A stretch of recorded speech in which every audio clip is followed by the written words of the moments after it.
David, how perfect is it that we have green juice and brown liquor? We got all the colors. I don't want to mess up the good people's table. Actually, I'm gonna drink a little bit of green juice before I drink the brown liquor. Welcome to Humanize, guys. This episode is happening on the heels of a day that tried to kill us but failed. The devil is busy. The devil is booked. Okay, and busy. But as Keke Palmer said, I'm busier. Ooh. I thought you were going to say, I don't know this man. I feel sorry for this man. No. There's a song that I found recently that I should say because as a grown don't play man, it. We'll get a copyright strike. I'm not going to play it. I'm just going to... Take me to the king. No, that's not it. Why can't I find it now? But I think it's by the Young Famous Twins. Is that the name of the... How does the song go? This is karaoke time. That is not my ministry. Really? I am talented in a lot of ways. You have no pores, so you kind of look like a singer. No. If I could sing, I would have no friends. Oh, yeah, you'd be one of those. I would be that, yes. Mm-hmm. So the song is called, can we cuss on this? Yeah. Place? It's called Hood Bitch. Oh. And the remix is by Famous Twins, and the remix has Keke Palmer on it. And in the first 4 bars, she's talking about the devil being busy, but her being busier. Ooh. And she also goes on to talk about her mom having her back and her family, and she Hood carrying her Bitch, family. Featuring Keke Palmer. Keke goes off. I mean, Keke, I'm so proud of how she's growing up because it could have gone differently. Yes. And that's all I'm going to say about that. The spirit of child actors, very much so. Shout out to all the child actors who were able to blossom in spite of. Yes, Blossom. Oh, right. I'm wearing the Blossom hat. Yes. Whoa. Oh, wait. Michael, is this the camera I should be looking at for those who are seeing us on video? Perfect. I think this is the perfect time to play the intro music.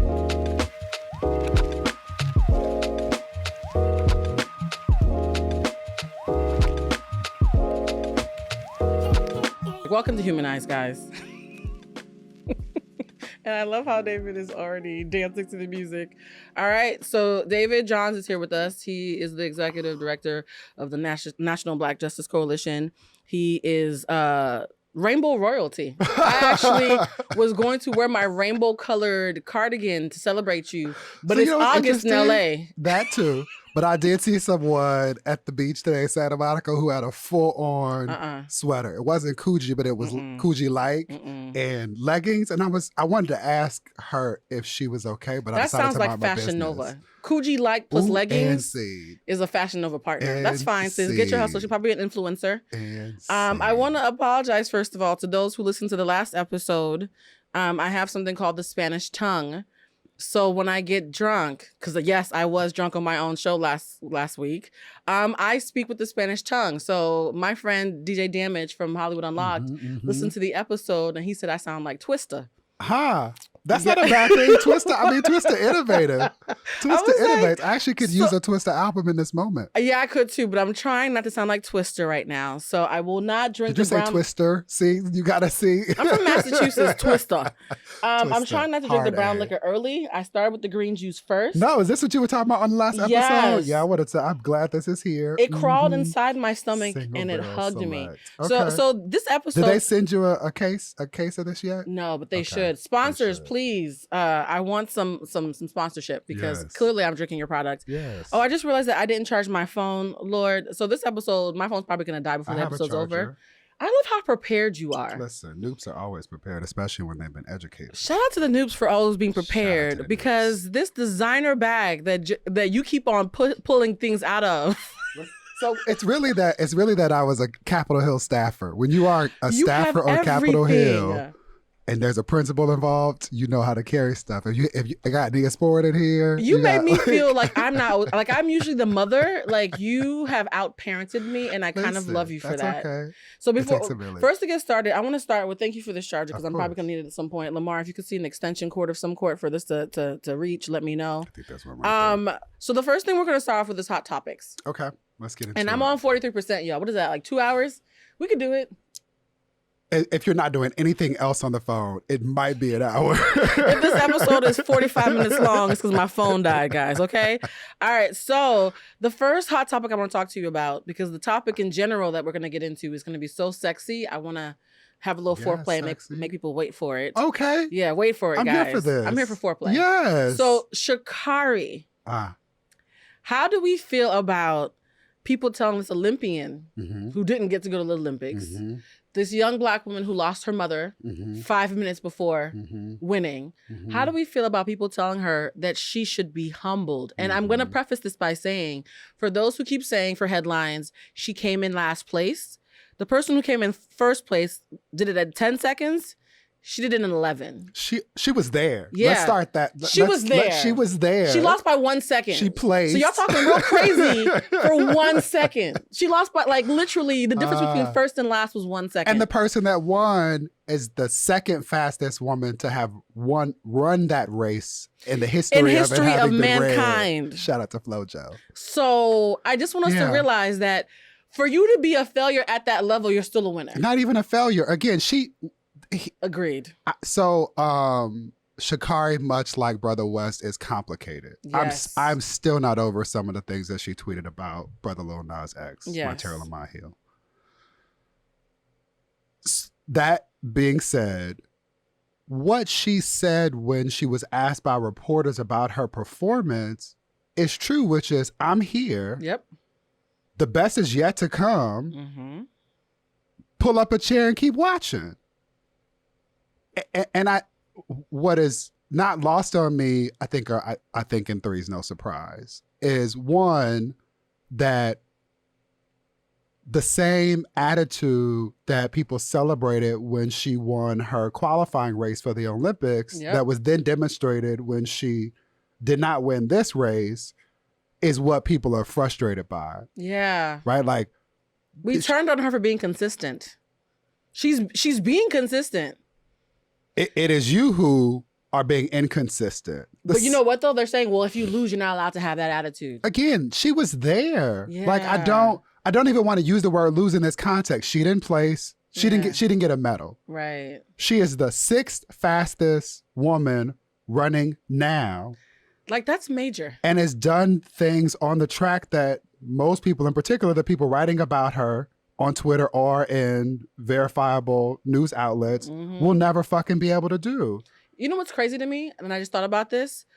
If you looked at the 6 of them, I'm not sure if there was a random white person in there, but I think they were all Black or mostly Black. Believe, the vast majority of them, if not all. From off the top of my head, at least 3 out of the 6 were Black, if not all 6, right? Yeah, and I feel like we're acting as if you're not allowed to clap for more than one Black woman at a time. You're not. So that's the thing that vexed me, which is seeing the reporters engage with both. Is it Sherilyn? I should know her name. Our Jamaican sister, who is the fastest human right now. I'm blanking on. I will look it up. I think it's Shelly Ann. That sounds very Jamaican. Shelly, so right? I grew up with a Jamaican Shelly Ann. Shout out to you, sis. Right. But we'll get it right. But when people asked her, it wasn't about her win in that moment. It was about how she felt about Shakari losing or placing 6th. Yeah. Right, placing 6th because words matter. We got to name a thing, beloved. And she refused to answer. But again, I think about like how fucking frustrating. I bested a record, right? A world record, and you want to ask put down me another Black woman on my time. That part, and that there is not space enough for all of them to be beautiful and brilliant and fast as fuck is a manifestation of white supremacy. You know what's so interesting to me is that we applauded her for having orange hair and nails and just being... Not all of us either. Let's be clear. Yes. But those of us who were making the memes and turning this into a moment for headlines and clicks and ratings and advertisers, right, double clicked on how she was her presentation. And I always feel like sometimes when they do that, they're doing it as like a caricature more than sincerely celebrating you. Because once somebody in that caricature that you've created doesn't win in a way or doesn't act in a way that you like or annoys you, suddenly you start downing them for the same thing. So she was completely a maverick when she won, but now she's a hood rat who needs to be humbled. Now she's lost. Well, she was all those things in the first go round. She just won, so she got grace, right? Yeah. Like the consequence of us living public lives is that the moment when we disappoint somebody, and with regard to their expectations about us, then all of the things that we were before that moment go out of the window. Oh, I hate it. The last episode was Take the L, Sis, where we talked about how Black women have been we've been wronged. And because we've been wronged, we're now sometimes harder to hold accountable because the world owes us a little bit. And by a little bit, I mean a lot of it, right? All of it, yeah. However, I'm happy we're having this conversation. Good. Isn't that good? Can we toast? Sorry. Cheers. You guys, you see how I'm focused until it's the brown liquor? Let's toast to quality. Sip. Oh, that's as good as oaky. This is delightful. Mm-hmm. This might be I'm going to manifest. It's going to be the sponsor of the show. Yeah. Call me Mr. Jack and Mr. Daniel. No, we got to get Uncle Nearest, black sponsor. Yes. If somebody is Uncle as smooth as this unsponsored, I'm gonna turn the bottle around so you can't see it. If somebody's as smooth as this brand that's not paying me, please holla at me. Ooh, is it hugging you yet? It is. Because my esophagus has a boyfriend now. Yeah, I'm here for it. All right, so you know what? I was gonna say something about Shakari and how the world got us fucked up, but the brown liquor has put me in a happier space. So we're gonna pivot. Okay, let's I believe in the power of the pivot. So I feel like you and I both agree that feeling the need to humble black women who like themselves is ridiculous. It is.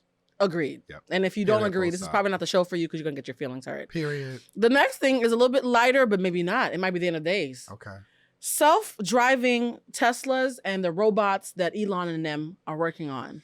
How do we feel about robots and self-driving cars? So I'm still stuck on Whitey's on the moon or the outer layers of the atmosphere. Like I there's not a week that goes by where I don't think about Brother Gil Sky Heron singing about Whitey on the moon while we lived through a Pantene Pro V. Yeah, Nostradamus. He was a seer. So there's that. And it's also hard for me to think about this story without imagining all of the Black Mirror implications. Thank you. Robots doing something that robots don't need to be doing in this moment. They can chase people now. Here's my question. What are you doing when you need a self-driving car? Look, as somebody who's saving up for one. Get a chauffeur. Get a chauffeur. I'm saving up for something. Why? Because I don't drive. Get a chauffeur. But you gotta pay for manpower and have their rights. Robots don't have rights, although they might in about 30 years when they have a union. There's that. And you gonna pay at some point. You gonna pay on the front end, you gonna pay on the back end. At some point you gonna pay. I want a self-driving Tesla. I told Lamar that I would pay him to watch the car for me. Lamar, how do you feel about watching my Tesla for me? His words were, I ain't doing it. I ain't gonna do it. Yeah. I ain't gonna do it. We've been arguing about him writing this Tesla that I can't even afford yet. It does sound like an argument. It sounds like he said I ain't gonna do it. What? If you're getting paid an hourly rate to watch the Tesla, how's that different from any other task? Watch or wash? No, watch it. Like, why does he... Watch it, make sure that it doesn't drive wrong. I just him in the front seat. If you purchase a vehicle and you are concerned about the vehicle driving itself away, then you should not purchase that vehicle. So we don't like robots. I feel as a Black person, robots just feel like they're going to be programmed. Because they've already said that anything that has facial recognition has an inherent racism in it because they tend because of the algorithms. Yeah, the algorithms are racist. So if y'all can't even get a scanner right. Not the algorithms are racist. The programmers who make the algorithms are racist. Right. So if the current if Alexa is racist and Siri is racist, and this robot was dressed all in white chrome, it felt like KKK version 3.0. Okay. And it was running after black blocks. I felt like one of those really super conspiracy theorists. Like this feels like they running after I got very nervous about the robot. It's a fast white robot chasing over black blocks. That felt like a warning shot to me. But I believe in science and we want more Black people in STEM. So how do we reconcile our fear versus Here's honestly what I'm struggling with in this moment. Which I'm gonna drink as you talk. Some of the smartest Black and brown people I know are expending their time, talent, and treasures trying to get the police and other systems from killing us. Yeah. While privileged white people get to build robotic fucking cars. That's true. Damn, there goes my Tesla. I feel guilty now. I was so excited. If you want to get it, listen, I think that Black folks in particular deserve joy in whatever form it manifests. So if that's what you really want for it, you should get it. Somebody did mention, though, that all that money that they have, they're using it during a pandemic, they're using it to play with this stuff rather than being a little bit more altruistic. And while I don't like counting people's money, those who say once you hit $1 billion, like, bro, come on. You know what I mean? So but I don't really, that doesn't make sense to me in a world where You become a billionaire by being a capitalist. And ooh, speak on it. And to expect a capitalist to be philanthropic? Don't they love to say that shit? When it benefits them. True. Which is why the tax code exists in the way in which it does. But you're not talking about philanthropic. You're talking about something beyond being magnanimous. You're talking about like being a social justice advocate or like somebody who cares about equity. Like that don't go with capitalism. It's in fact the exact opposite. Well, I think Amazon had a commercial that said that they were going to be carbon free or have like a zero footprint in the environment. And everything. Yeah, by like 2040. And I'm just like, okay, when I'm 60 something, let's see if y'all lied. I'm not holding my breath. Also, how about you pay people a living wage now and speak on it? Allow them to not exist in what feels like slave-like conditions where they are peeing on themselves or in bottles or like robots. Wait a minute, I think we're connecting dots here.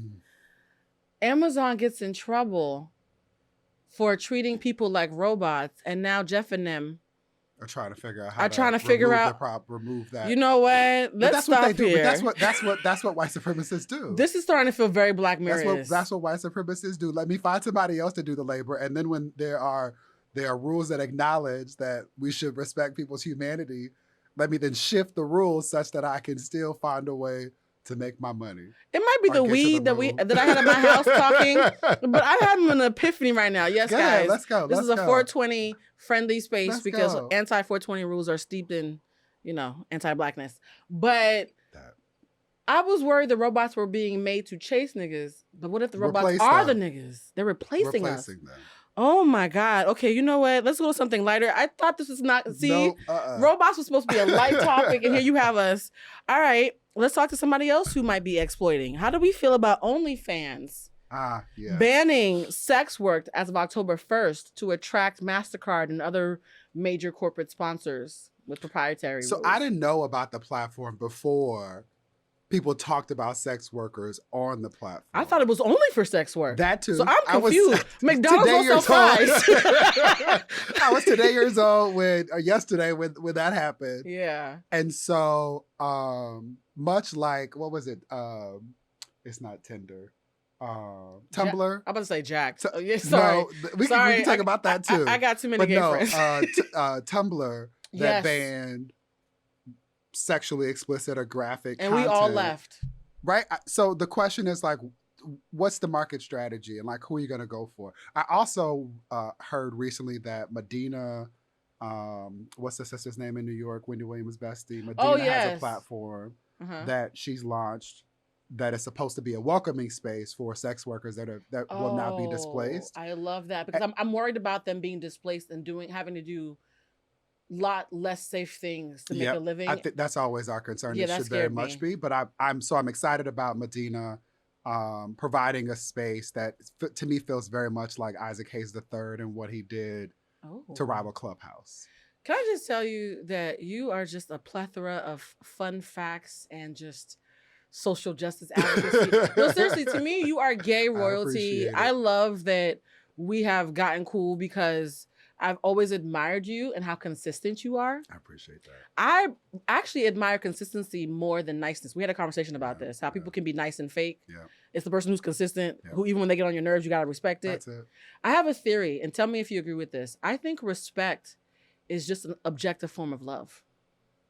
Respect isn't when you're respecting someone, you're objectively showing them love, whether you personally know them or not. Because I feel like there's something about respect that's steeped in love, but objectively. So I don't have to personally attach to you to show love through respect. You know what I mean? That makes sense to me. So, okay, I feel like you're someone who commands respect, whether you hurt people's feelings or not, because the truth is going to hurt. You've hurt a lot of people's feelings. Okay. I have. You have something else we have in common. Yes, I have. We have hurt a lot of people's feelings. Yeah. And I also was thinking about the OnlyFans thing, and I wanted to get your opinion on this. I was a phone sex operator for 2 years. Okay, girl 6, let's go. And I made a lot of money. I'm sure. I made, it's a skill. But now the problem is I talk and that's what she says a lot. Like sometimes. Yeah, this is what the euphemisms with. Yep. Yeah. Got wait, you and Lamar have discussed me? No, I listened to your podcast. Yes, you listen. Yes, so I've been warned that I talk, and that's what she says a lot. But I think it's an occupational hazard of having done that job. My rent was based on my ability to slip it in wherever I can. Yeah. And now I can't stop slipping it in. See, listen, I just did it again. You did. That's what she said. That's what she said.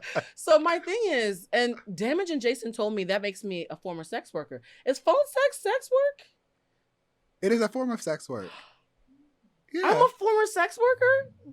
You are whatever you decide I'm today you are, years old. I've been talking about sex workers as an other. Yeah. I might be. How about that?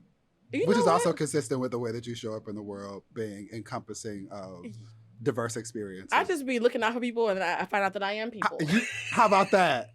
How about that? I was a gay advocate for about 5 years before I ever realized I might not be completely straight. So we're trying to heal ourselves. So we both agree that OnlyFans using sex workers to popularize their site and then leaving them and throwing them under the bus the minute that they're popping and need money is messed up. Not only is it it is bad business sense, that math ain't mathing. Yeah. Right? Like again, I think what I'm struggling with is acknowledging we used to have these conversations on Clubhouse like back in its heyday. Right. Right. Or at least for me back in its heyday, where if it were not for the culture, us, our community in that space, it would not be what it was.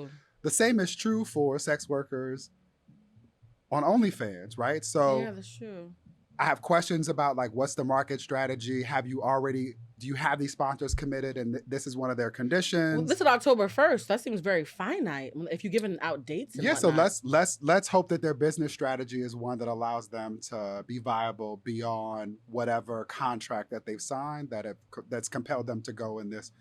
It makes me mad because I have a lot of friends who make a coin from OnlyFans, and I respect them. An honest day's work to me is an honest day's work. And I just feel like one thing that they did do is you can still have nudity. So for the girls or the guys or anybody else who did pictures, you're fine. It's just video. It's just actual video. Somebody build another platform. I think you guys should leave OnlyFans the way you left Tumblr. Yeah. And I hope a person of color or a former sex worker actually takes up that challenge and is inspired to do something even bigger. Yep. All right, the next hot topic, which is actually going to be our segue into the main topic, is Amber Rose. What's she do now? So Amber Rose came out and said that she realized that the father of her child is a narcissist. I did. She posted this on social media. And an iOS press release, as Kid Fury would say. Right. It was a bullet point. It was a lot. It was a lot. And at least I didn't even know she was with the man.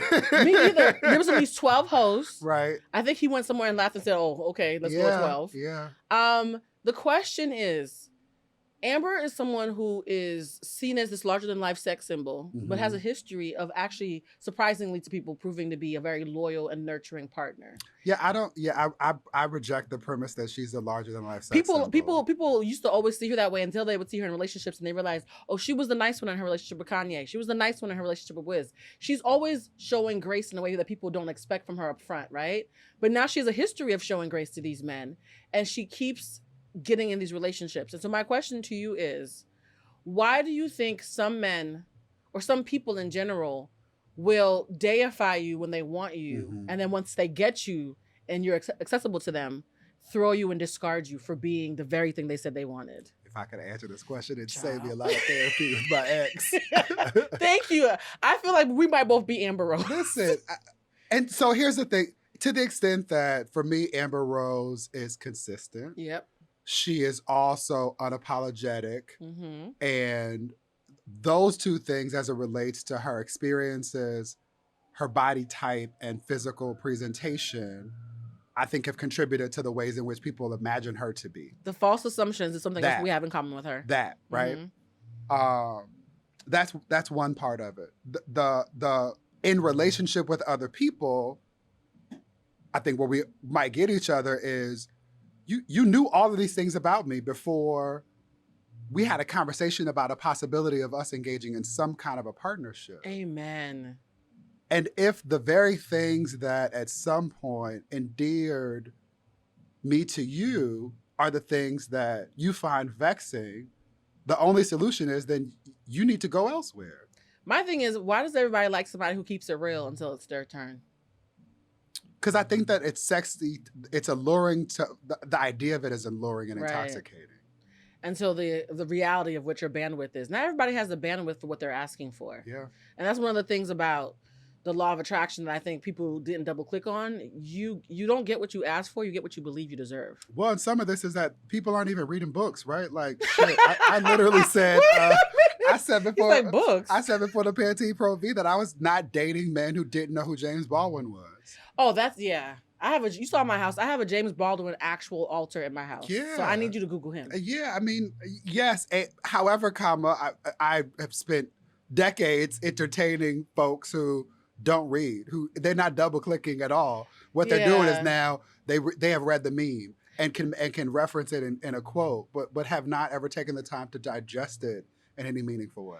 Some of the most brilliant people I know say they're not that bright. They're like, I'm not the brightest, and then they'll say some like real I work really hard. And I'm just like, wait a minute, like that was very insightful. And so I realized that sometimes people, the word smart, they encapsulate that as one thing. Yeah. And I'm a fan of emotional intelligence in addition to intellectual people, and social intelligence has also become important the older I get. Yeah. If you have no kind of social grace at all, we're going to have a problem. But here's the thing about being someone who, again, like Amber Rose, whether you rebuke it or not, I promise you there's somebody who thinks you're cute, who thinks you're larger than life. Me? Yes. I'm confident in that. Yes. And I'm very clear because I've gotten 4-page letters. Yeah. So I don't even have to. And here's the thing. I now will no longer apologize for it. And I now no longer provide language to suggest that it's a problem that I am exceptionally comfortable in every part of my skin. And the space that you take up rightfully. And without fucking apology. Yeah. So this is why I wanted you for this episode in particular. The episode is about desirability politics. Okay. And I should ask more questions. I know, right? I feel like, okay. Come here, David. Come tell me. We'll talk. That was it. Yeah. So this is about desirability politics, but the episode's called "Am I Too Deep to Date?" Because I've had 4 different men in 3 different regions. Oh, and 1 lesbian, 1 froggy lesbian. You know who you are. All tell me. What is a froggy lesbian? Child. It's a lesbian trying to act like her daddy, who disappointed her, but she thinks it's gonna be the right prototype to love me properly. Whatever. We show up as our parents. Mm-hmm, we do. They said, Blue, you seem like we'd be compatible, but I'm not sure I could keep up. Do you think you're too deep to date? And the first time someone said, do you think you're too deep to date? I said, that's a ridiculous question. I'll never hear this again. So when I heard it 3 more times in different parts of the country, I said, oh, so this is a thing. Number 1, I'm not self-impressed enough to think I'm that deep. Well, here's my thing. I don't think I'm that deep. But why did you even get that far? My visceral response is, are you not deep enough to date? No, they're saying I'm too deep to date a regular person. I get that, however, that one's thought, like, I don't, again, people jump over things that to me just don't make sense. They skip the whole step. Right, to get to the point where you yourself think it righteous and appropriate to ask another person. It was a real question, too. Do you believe that you are flawed in this way such that you are not equipped to engage in this thing that I would like to engage in with you? Too deep to date. You jumped over, am I ill-equipped to engage with this person? Yes, but in whatever way. When I pushed back, I said, I think you're giving me too much credit, right? Because I'm showing up as my authentic self, and I think at your best you match me. Did you really believe that? In retrospect, no, I was trying to get laid, but which is important. Which is important. My root chakra, needs to be, maintained. Yeah. I do wonder though, because their premise was, no, Blue, you're weird. Like most people, this was the pushback I got. Most people don't think like you. So since you are an other, should you not factor that in with your expectations? What does that even mean? And I was just like, just say that we're not going to be fucking. Like, 'cause this is just a lot now. Because now you want me to. That's also a lot for fucking generally. Like, I gotta do all that just because your masculinity has been whatever. And my thing is too, my answer has always been, I don't need someone who is going as fast as me. I need someone who's going the same place I'm going. If you're taking the scenic route and you have your own dips and valleys, but we're going to the same place, we have the same value system, we have the same endpoint, I don't mind if you, because sometimes you might be ahead of me. You know what I mean? Like I might, God forbid, get sick or have a rough pregnancy, and suddenly you pass me on that road. But if we're going the same place, I don't care who's in front of who.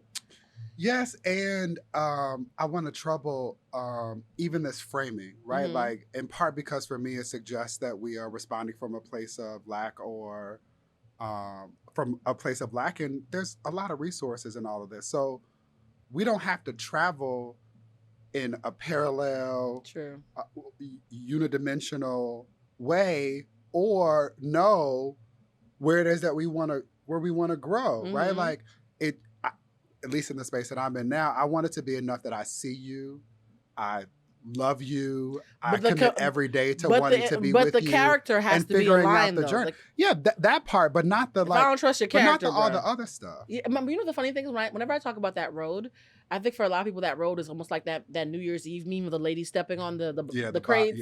And she has 6-figure whatever and X, Y, and Z. Which has inspired your cousins to now be on this crate challenge. That please don't break your neck on a crate. That shit makes me so scared. But for me, my list is always internally focused. Maybe it's the Buddhist in me. Yeah. It's always like character things. Like if your character is something that I can trust, right, I can go anywhere with you.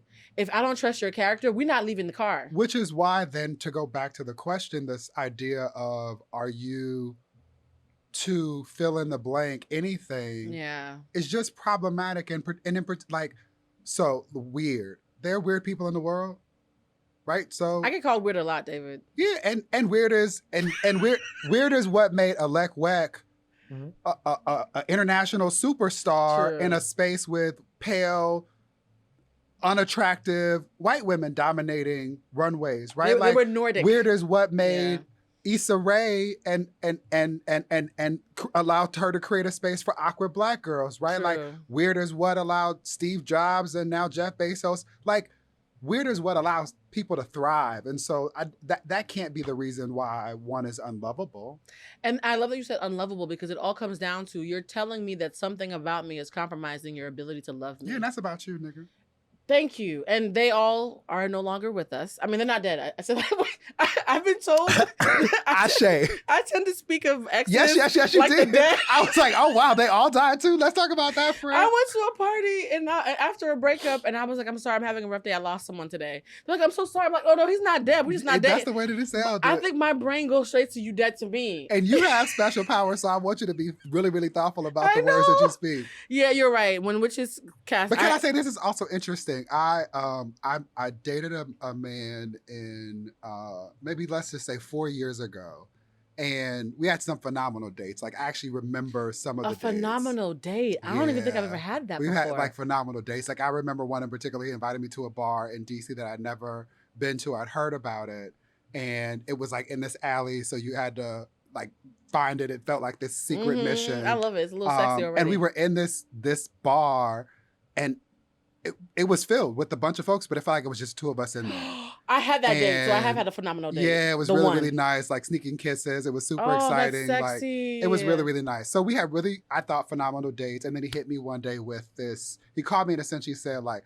I don't think this is gonna work because your masculinity is too much for me. And what's interesting is that you're too masked to date. Too masculine to date. And what's interesting, this is before, the nail polish and some other things. As I'm looking at your nail polish, I'm like, really? And so what's interesting is that, like, I think that I've always appreciated balance, right? Yeah. I think that we are our best. We do well. I do well when I am balanced. Cue India, we get back to the middle. And so in a world where often queer folks, gay, same-gender loving men will ask, like, or expect or declare that they want somebody that's masculine, I don't know that I ever expected somebody to say that was the thing that made me unlovable. And that's usually deified. That's usually like considered a good thing. Well, and what particularly was interesting is that, like, Rick Lee is a Black man. I've only dated Black men. I only want to date Black men. I'm still working through that. That's revolutionary. Listen, literally. Shout out to Marlon Riggs. But the thing that he actually ended up offering as examples to me weren't signs of masculinity. Maybe they were. There were things that I learned in particular from Black women, but they were things that I would ascribe to my masculine identity. Was you being confident? No, with shit like I walk on the side of the street where the traffic is. He might be simple. Were you dating somebody you were no? That was a little slow but cute. This is the was exact the bar opposite. the height of his? The exact opposite. He was in higher education. But was his emotional intelligence high though? He could have crappy. I think no at the time because we couldn't even have the conversation. See, emotional intelligence is so. But he hit me up important. recently. Oh, he did. Did he hit me up or did we both swipe? No, actually, that's not true. We both swiped right on. Would you still smash if you saw? So him? here's the thing: we both swiped right on an app, and so it was one of the these things attraction where is still there. It was attraction. It was curiosity. A part of me also wants to have this conversation. Oh, with him to hit. Oh, that's confrontational. Yeah, like, I'm that nigga. I'm from so Inglewood, it's California. been 4 years. So you've had time to prepare. I'm from Inglewood, California. Or yeah. Mm-hmm. I mean, we could not. There's no way for us to share space in a meaningful way and us not to have the conversation. We are the same person. I'm also real curious because there's some conversations that to me are the price of admission. Yeah. And until this conversation is had, then you're not coming in, bruh. That's it. Like, and the thing is, people be like, "Why am I in the hallway?" Or we're gonna go dance around it. Do you want to pay the price of admission? But I'm also like, we're energy people. I'm not gonna dance around and be awkward or like have to think through. Oh yeah, you are a Pisces. Mm-hmm. Oh, so you are literally energy people. Mm-hmm. By yourself, you're energy people. Yeah. You're too okay. Yeah. Oh man, the thing about Pisces is you guys get a bad rap from some of the air signs. Y'all be yes, fighting. It's not us. Y'all fight it's a not lot. Us. Here's the thing: I'm in the middle thinking it's all of y'all. I also am from Inglewood, California. Oh, say less.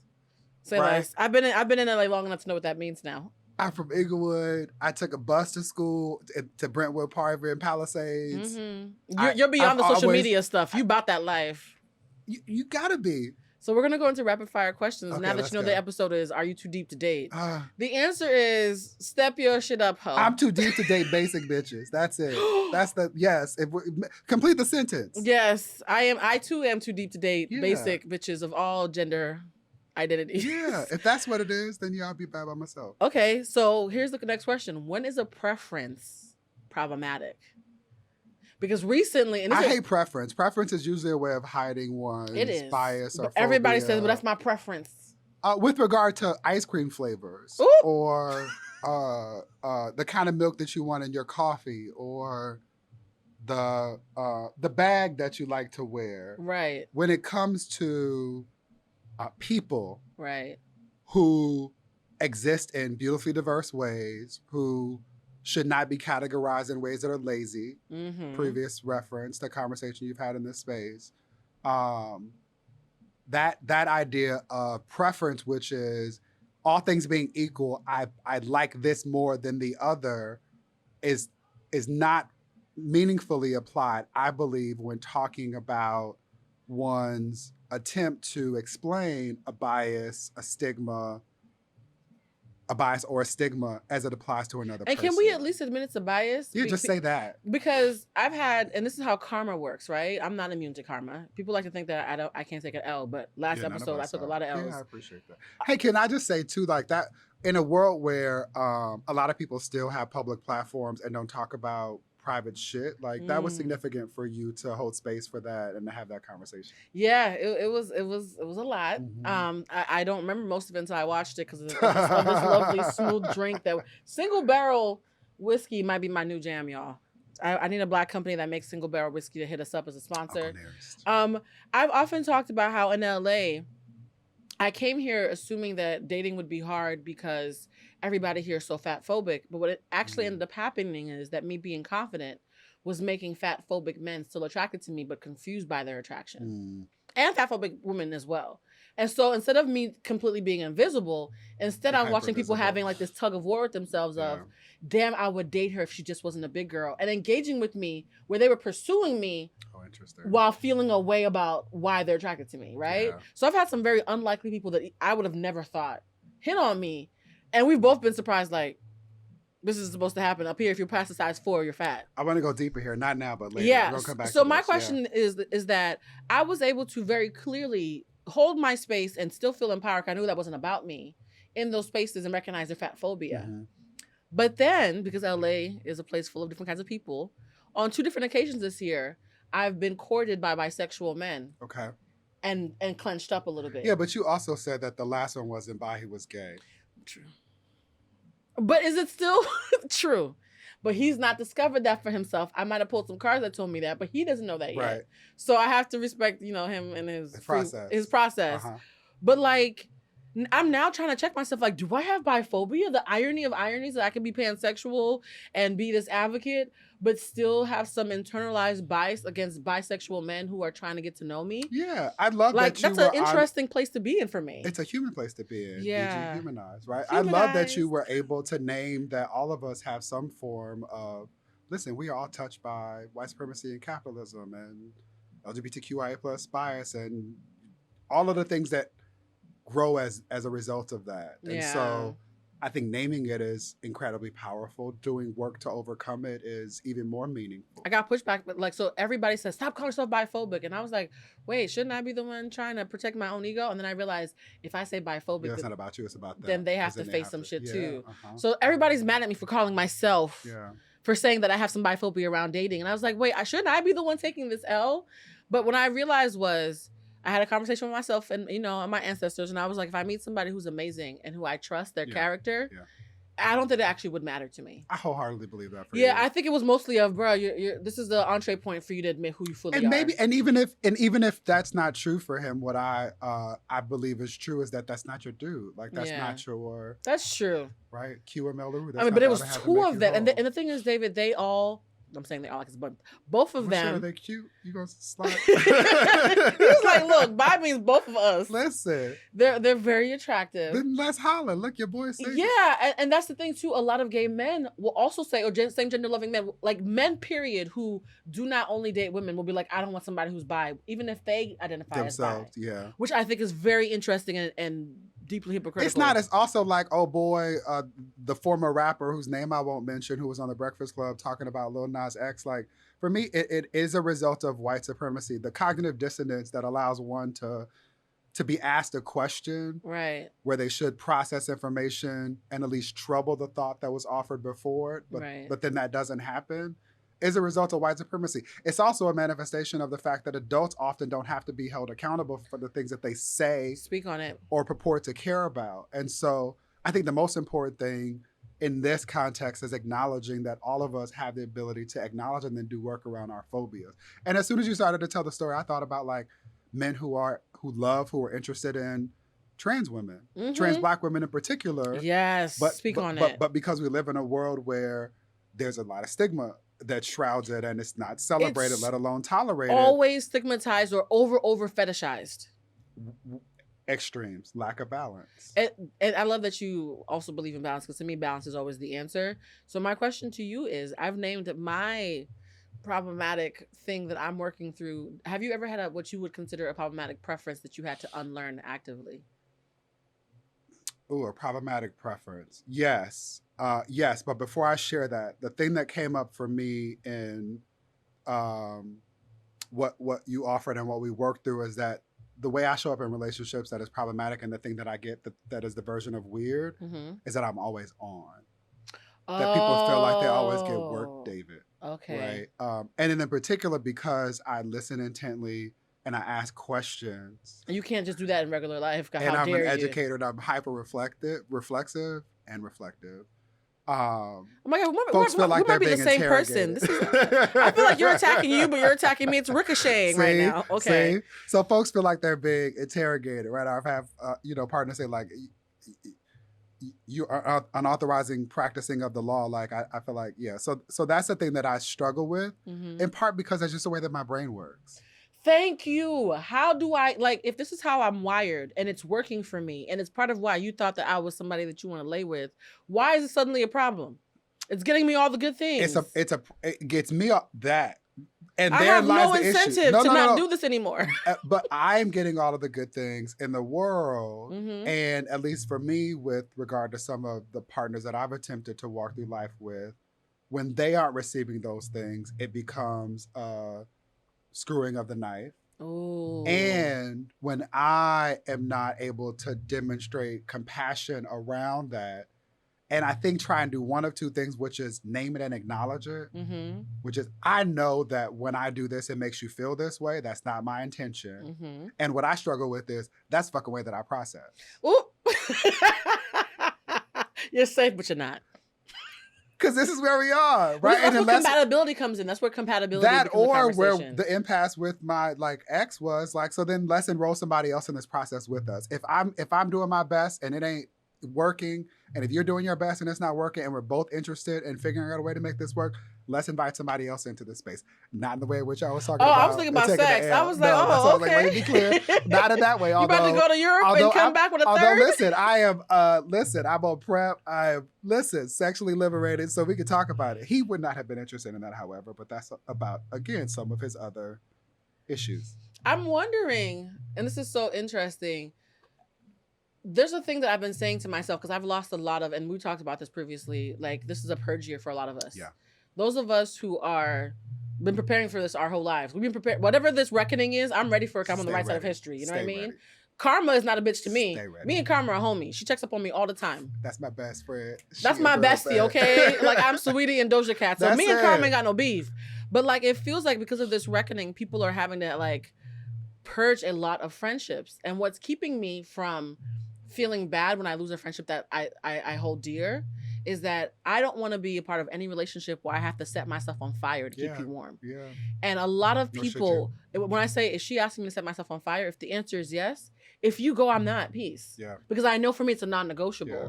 And so my question is what is that line between you're not technically wrong, but you could acquiesce a little bit to be more supple for your partner versus no, you're asking me to set myself on fire. Yeah, because there's some point we have to also recognize that social intelligence means just because you're right doesn't mean it's going to help you connect. Yeah. For me, it's the feeling of not being able to reconcile feeling at peace in my soul. So if it still irks you in a way that it's just uneasy afterwards, it wasn't worth the compromise. Less irks and uneasy because I'm an educator and I understand that the Latin root of the word education is educare. It means to draw out. By design, most of what we go through. Most of I can decline some words. Most of what we go through, especially those of us who are prophets, to use my brother Robert Jones Jr., who wrote the book The Prophet's Term, or gatekeepers, right? I need to read that book. It's such an amazing book. Oh, shout out to that and Love and Samuel and Isaiah and Toni Morrison and James Baldwin. Oh, I love that. And George M. Johnson, who we both also love. Yeah, shout out to George. Shout out to George. You're on our list. Coming out, yes. This is Community of Gay Folks. I call you guys Baldwin's babies. I have a list of people in my mind. I'm who are the Baldwin babies? Because to me, I feel like the legacy of James Baldwin is so... I can taste it in the air in some people. There's some people around me. I'm like, oh, he would have had a drink and a kiki with you. I feel like he would be sitting here drinking brown liquor with us. I listen. Yes, I spend a lot of time with Uncle Jimmy. I definitely do. I spend a lot of time with him. I'm gonna cry. Don't do that to me. Often we commune. I just produced an award ceremony, the James Baldwin Legacy Awards for NBJC, honoring brothers in this space. We are in community.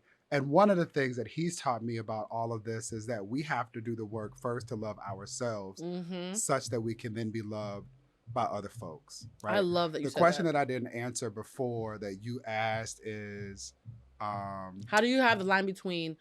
Yes, technically we're probably going to be... That was a more recent question. You asked me one previously, and I was like, I'll answer that, but I'm going to start with another one. Was it your problematic preference that you were working through? Yes. Ooh, I can't wait. I want to answer that, and then I want to draw the line. Please. So the problematic preference that I am still working through is around femininity as it shows up in men. So I can now name that I am... I knew it. Extremely entranced by men who balance and probably lean more toward celebrating and being in touch with their feminine energy than their masculine energy. Oh.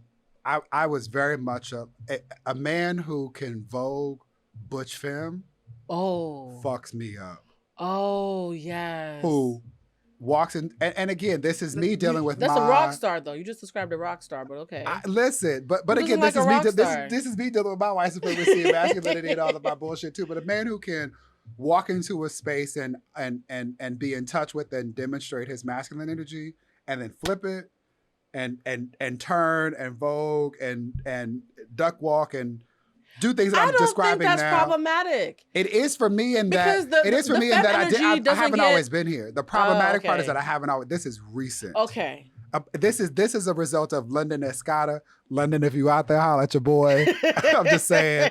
This is a result of HBO Max. This is a result of recent experiences and work. Right. Just much like I have a friend, I can't believe I'm gonna say this, but we're in this space. I have a friend named Will who helped me work through my own anxieties around partnership with men who are HIV positive. Oh, I love that. Right, I had this job where I'm talking about stigma in our community.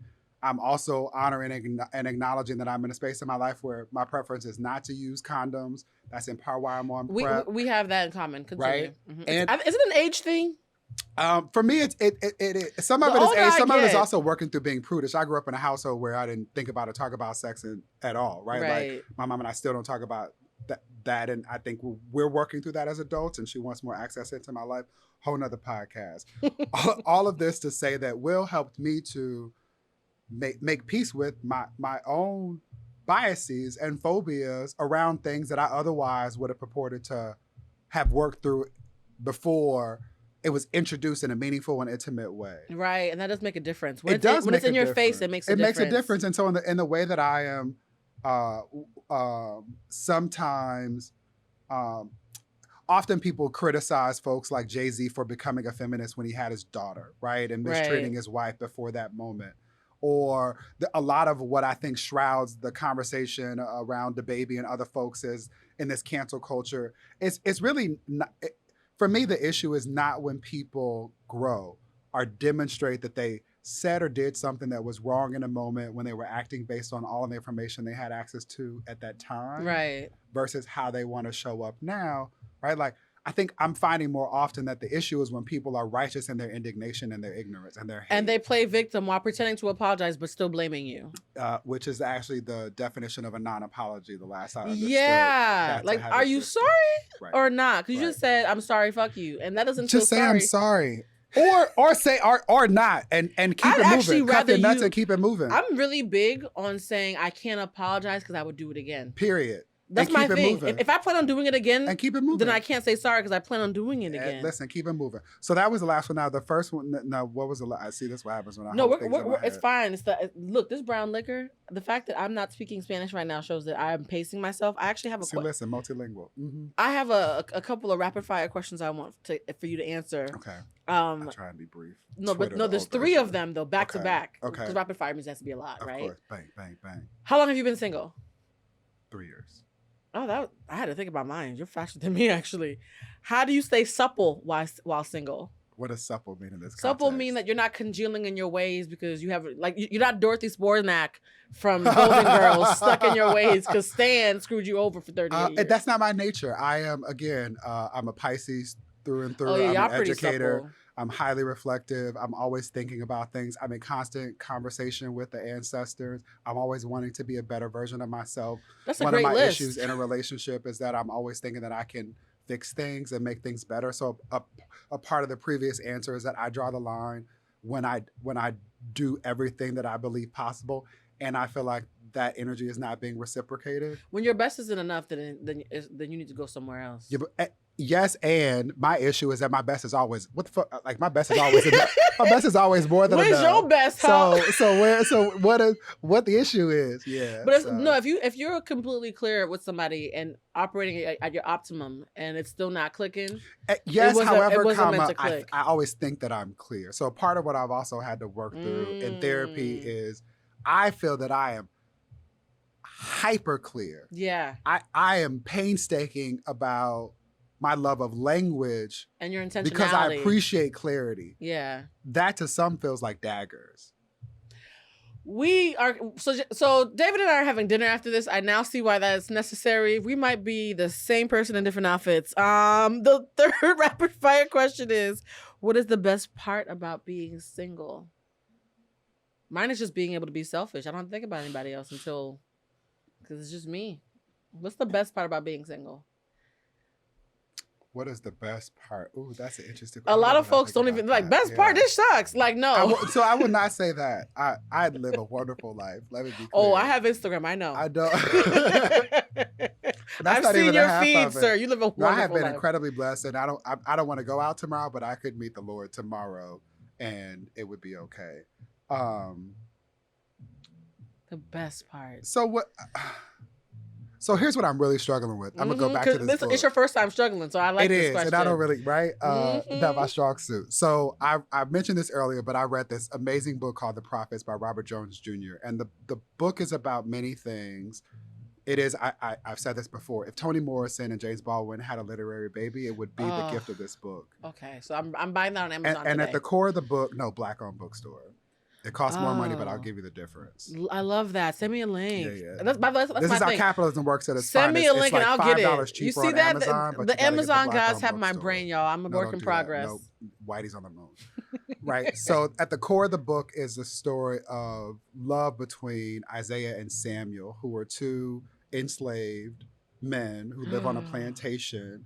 And their love is pure light, like it is literal light. They work in the barn. They deal with cattle. They do things that require humanity in a different way than other chattel perform rote tasks. And all of this is fine until it's not, until religion and other things are introduced in the way that white supremacy corrupts all things.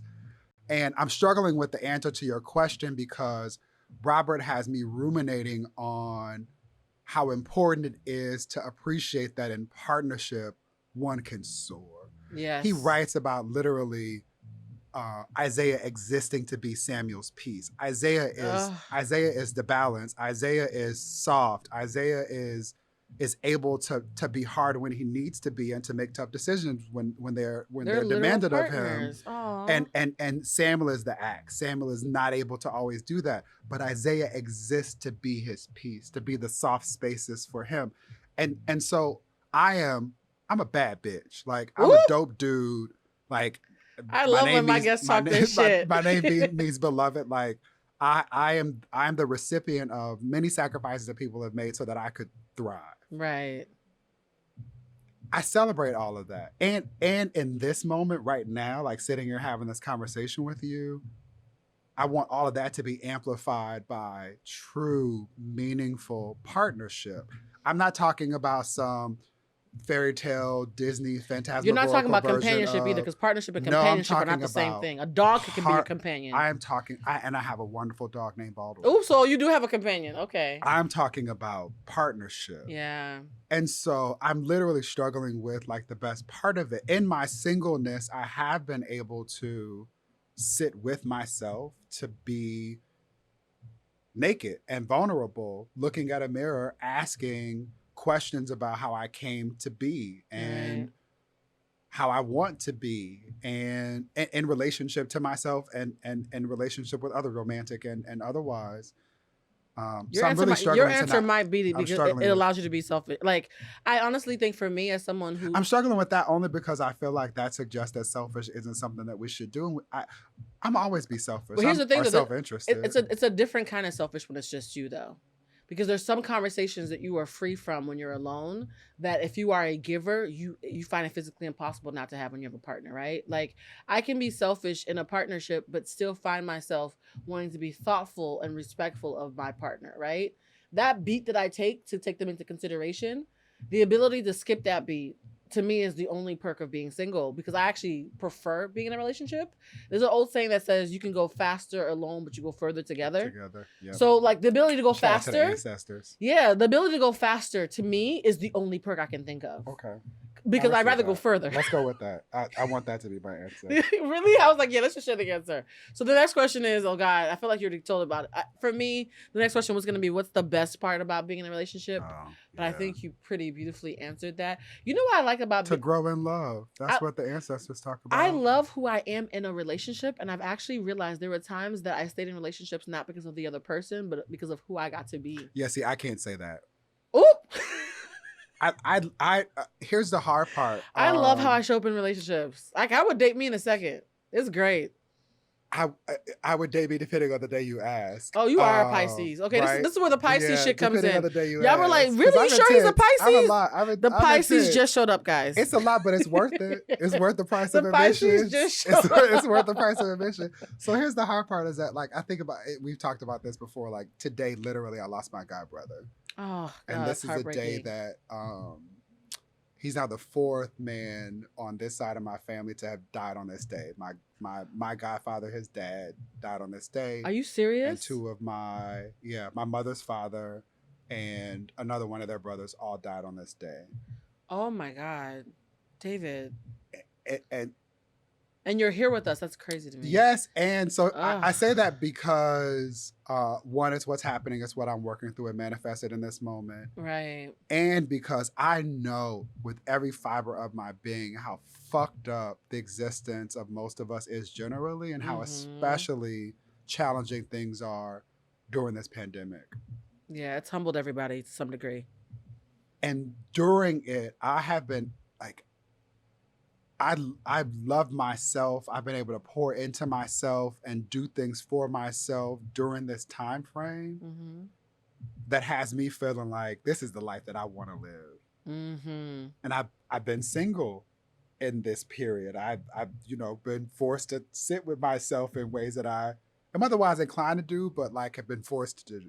Yeah, like sit there in the corner and I enjoy this version of myself. That was a really long way of saying that. Do you think you get to, and this is a controversial thing to say, but were you ever the person who lost himself in a relationship? Do I lose myself? No, I don't lose myself in a relationship. Because I refuse to lose myself. Whenever I go through a breakup, I'm always sad to lose them, but I'm happy because I missed me. Oh, yeah, no. So I've learned to not lose myself in relationships anymore. I wonder, we should talk about that. I wonder how much of the difference in our responses is about gender. And I was about to say, I think it's entirely gender-based because I've watched the men in my family have the same stuff that I go through, but they manifested it differently. Yeah, so I think it's, and I'm my mother's child, right? And I think if I was my father's child, I'd be showing up a lot more selfishly. So in relationships, the thing that I do that I have been working through, attempting to work through in therapy is... Shout out to therapy. I show up as a savior. Same. It's the teacher part of me, which is like, let me identify the problem and then apply all of the tools that I know that exist or the things to the problem and solve it. Have you ever dated somebody and you told yourself, if nothing changed about them, I'd still be here? Or do you date people knowing that your impact would improve them, and so you're okay eating crow because you stay around me long enough? It's probably C, someplace in the middle. I definitely have. I have a savior complex. I think I can fix things. I like to fix things. I feel valued when I'm able to fix things. So are you able to be loved without fixing anything? What if you met somebody who didn't want any of your help? So that's my issue with my parents. Yeah. That's the like, this is the...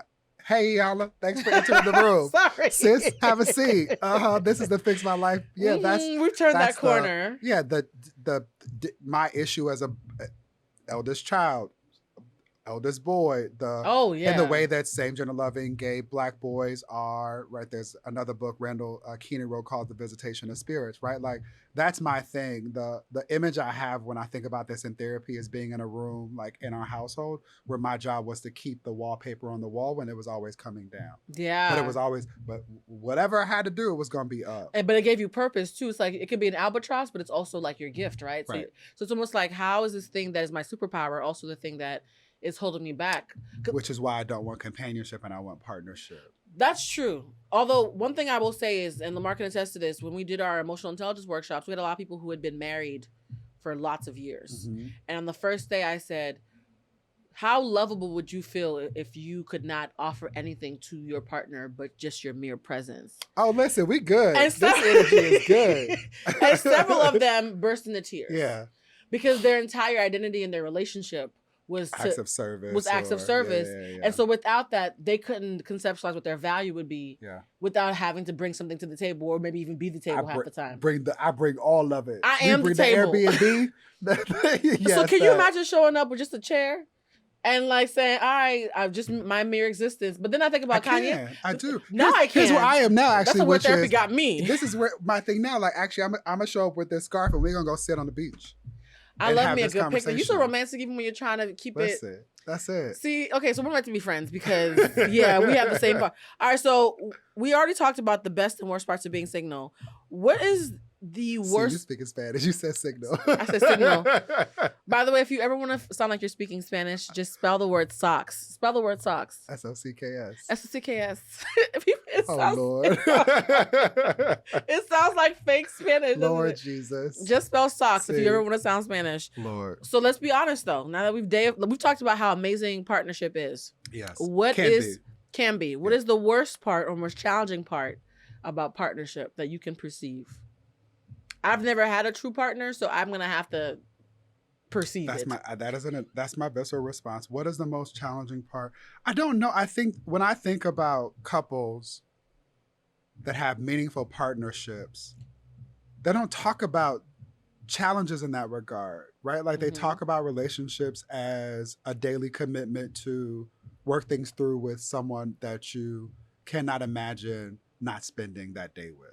But then isn't there those couples who are like, I love him all the time, but I don't like him all the time? But I think that's also about like I don't like you today. Yeah. And I love you, I'm committed, but I don't like you today. I love you enough to work through these feelings, which are human. Yeah. But I also think that comes with the eschewing of the fairy tale industrial complex and this idea that like there's some bottomless well of perfect days where we're not going to argue and otherwise fight. Like all that to me just is bullshit. It really doesn't exist. And so true partnership to me looks like acknowledging that there are going to be challenges, but those complications are things that otherwise break us. I love, and this is maybe a little masochistic or part of just a side effect of the work that I've done. I love going through a challenge with a partner and like killing it. Like, oh, we beasted that. Because you grow. You learn about each other. I love the opportunity to work through problems with my partner, right? Because to me, it's me and you versus the problem. That's life. So when I meet somebody who runs from problems, I'm like, you're running from the best part. Like, not the most fun part, but I love, it's almost like you're getting a Girl Scout badge. Like, oh, we traversed this pitfall. Yes, except I got an ex who approached relationships believing that the only way we grow in love is by fighting. Oh, and, so he had a drama addiction. That's a drama addiction. Trauma. Actually, I had a cancer one time get drunk. We were dating. And she and I were talking, and she was like, you know, my problem with you is you fix things too much. I was like, oh, I can fix things. Say less. And I was like, I can fix it. No, back then I was stigmatized. I was like, I can say things less. And she was like, no, I like to argue. You don't argue enough. And I was like, wait, and that's when I was like, wait. Two different things. I was like, no, that's very different. Mean what you say what you mean. Right. Words matter. The first version, the first draft. Words matter. Right. She was like, no, I feel powerful when I argue, and we don't argue enough. Huh. And Bitch, then sign up for Toastmasters. You know what though? I really respect her because I think we meet a lot of people who don't like fixers or people who are clear and steeped in their truth because it's hard to have messy with us. And there are people who find power in mess. Oh no, that's definitely and we take away their identity. I'm not I don't do well with some of that shows up at least in cliched ways that sitcoms portray relationships. But I'm not the let's sit on the couch and you vent to me about the same problem every night and I rub your knee. Mm-hmm. I'm the what's the problem? Let's identify a solution and then fix it. Especially if I care about you or for you or I love you and it's something that vexes you. The last thing I want to do is sit in a space where it feels like you're wallowing around something that otherwise should be solvable. You know, that's a challenge. It has been a challenge. Everything you said is the Olympics of emotions for me. I will say this. One of the things that I've promised myself that I'm going to do in my next and last relationship. You're claiming that the next one is going to be the last one? The next one's the last one. Okay, I'm here for that. So if it takes me longer to commit, that's fine because the next one's the last one. Okay. Is that I'm going to ask for consent and say, do you want comfort or solutions? And have them I learned to ask that before those discussions. Yeah, before they Do you want my feedback or do you need me to listen? Because comfort's blue and solutions blue are two different bitches. The challenge that I found, and again, we were not supposed to be together. He was not, my LaRue to Amel LaRue. If y'all love Amel LaRue, you understand the reference. Do. Listen. Darling, I want Can we make me whole? That's my I wept to make is that a gay thing that you just sit around weeping to make Why me whole? Why gotta be gay? No. It feels very homoerotic to me when I do it. It might be, however, I was dating women and fell asleep to that song every night my freshman year of undergrad. I was also dating women and asleep to that song. Amel, this is not sis. This is not the way I thought this was gonna go.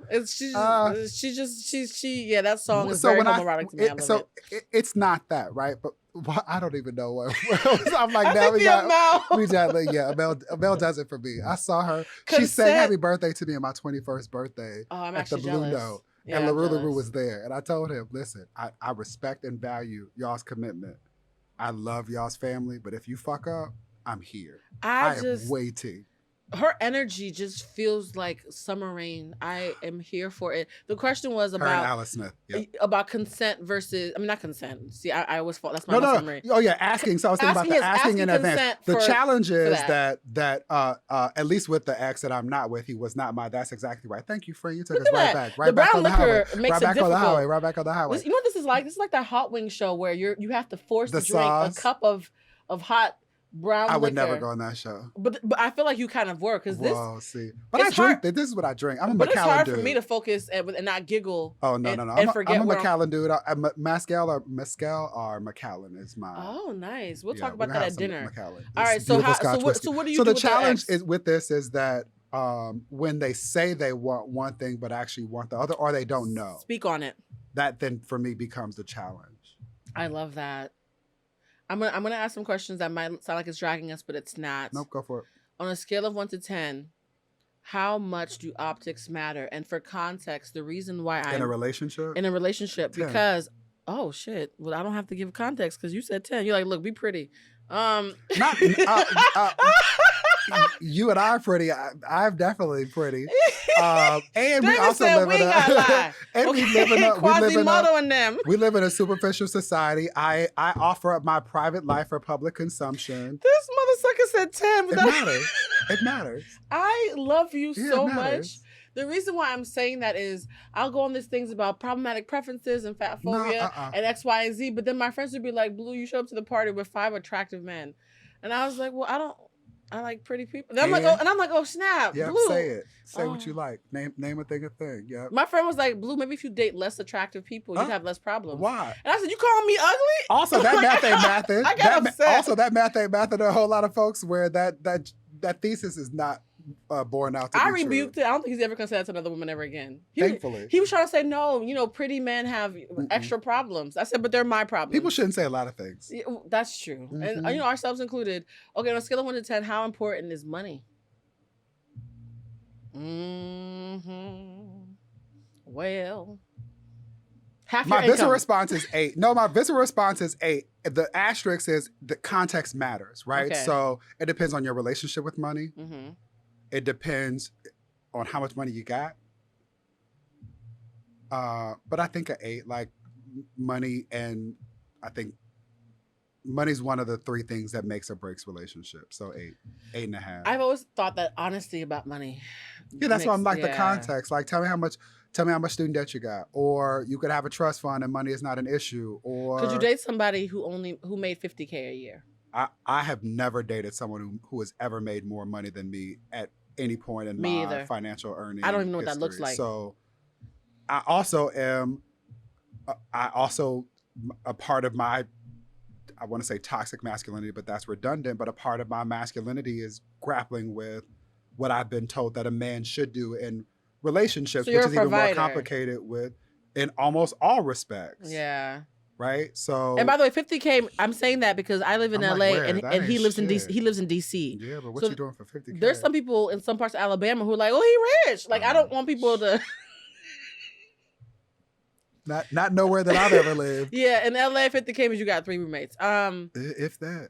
I'm being kind to the people who are from rural areas because I've learned that there's some people fair. There's diversity who 50K means a lot to them. So yeah. I want to conceptualize that to us, 50K is not even a living wage. Nowhere near it. Yeah. Nowhere near it. Your next relationship, and I'm going to do this first so that you can go. I want you to have the final word. In my next relationship, I want to feel safe, affirmed, and celebrated. Uh-huh. And whatever gets me there will be transformative for me. In your next relationship, what are the 3 I thought ways... you were saying those things for me. I was receiving it. You're talking about yourself. Right. He's like, yes, manifest all of that. Yes. Okay. Because I realized that when I feel safe, I'm supple. Okay. When I feel like celebrated and appreciated, then suddenly I'm open to everything because I trust the source. If I don't feel safe or appreciated or celebrated, I have to protect myself. Those things are required to be vulnerable, which is required to have a relationship. I can't be vulnerable. I can't throw pearls before swine anymore. Right. So my thing is, what are the things that you think you need to feel? The 3 things you need to feel to be your best self in your next. And I'm going to come in for you as well. Your next and possibly last relationship. I don't know that I believe that. You think and I want to talk more about that over dinner. I would love to talk about that over dinner. I spent my first 2 years as an undergraduate student at Columbia fearing partnership, like real relationships, because I loathe the idea of allowing someone to build a buttress around my life and then, for whatever reason, take it away. Oh, so you saw it as like captivity or a setup?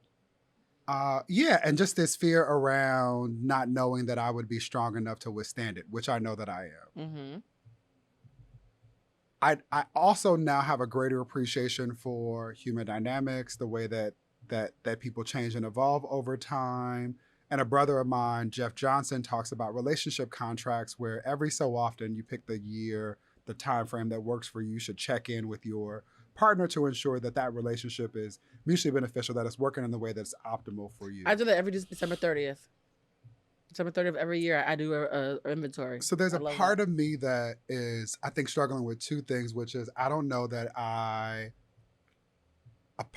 feel like I get to be liberated by the beauty of not being bound by white supremacist, cis, hetero expectations of relationships. And in practical layman's terms, this means struggling with or through whether or not I want a poly relationship or an open relationship or anything that a non-monogamous relationship. Have you tried those out? No, not in the way in which I feel capable of doing so now, given my experience, given my language, given my ability to be vulnerable. So we're in the opposite spectrum of that, where because I've always been so weird, I thought, you know, I'm a Haitian Cuban witch, I'm pansexual. I'm clearly me and Normal aren't friends. So I assumed, living in DC for 12 years, that because all my friends were poly, that I was probably poly as well. Tried it for several years and then found out that I'm a basic monogamous bitch and was stunned. Like, I was like, wait, what? This is way too cookie cutter. So now whenever I'm around people who say monogamy is not natural, I say, instead, can we just say that there's more than one natural way for different people to do things? Because I was someone who used to say monogamy is not natural and then realized that it actually is the way that I flourish the best. Because I had always thought that because of what it's steeped in, that it just so happens that for me, unfortunately, I'm the basic bitch who actually flourishes in monogamy. And so for me, I'm realizing there's some people who are built for polyamory. There's some people who are built for open relationships. There's some people who are built for monogamy. There's not any one natural way to be. Right. Because if you sincerely try something that doesn't work for you, you shouldn't let...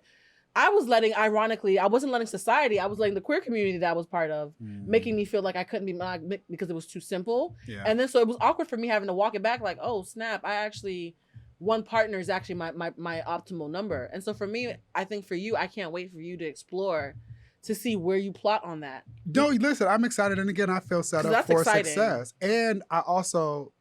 add 3 ellipses to where you were, which is... I love that. all of that is also conditional. It's bound by time and space. And so I love and celebrate the beauty of, just like our boy Robin, who accepted an invitation to go on a date, to go back to where you were talking about Batman and Robin, the sidekick now being bisexual. Like Robin is bisexual now. Is experience and here's the thing, like, bi is a term, to use your language, when we want to be lazy and try and draw a box around what he's experiencing, which is just being a human, right? Like, we go to bi, but like, who's to say that in a year from now, Robin's not in that relationship and he would otherwise identify, we would say he's gay, or like he could be pansexual or any other thing, or he could come up with some term that we ain't never heard of. Don't know yet, right? Yeah. Like, I want us to celebrate that a part of human experience means not being bound by words and terms that are by definition constricting and confining in ways that, like, are ill-equipped to contain us because we're not intended to be contained. What's that Rihanna song I'm thinking of? We found love in a hopeless place. Her and Calvin Harris. Listen, I want to find love in Rihanna. Look, I heard she smells amazing. That ad. Can we talk about fucking genius? The ad where she started with Lil Nas X talking about her scent, her smell, and I have never been that close to smell her. However, Jason's in that ad. Robin Rihanna Fenty, sis, I'm a good ass time. Rihanna, we love you. Right. I think the beauty about this conversation is we're showing that it doesn't matter how smart you are or how much language you have.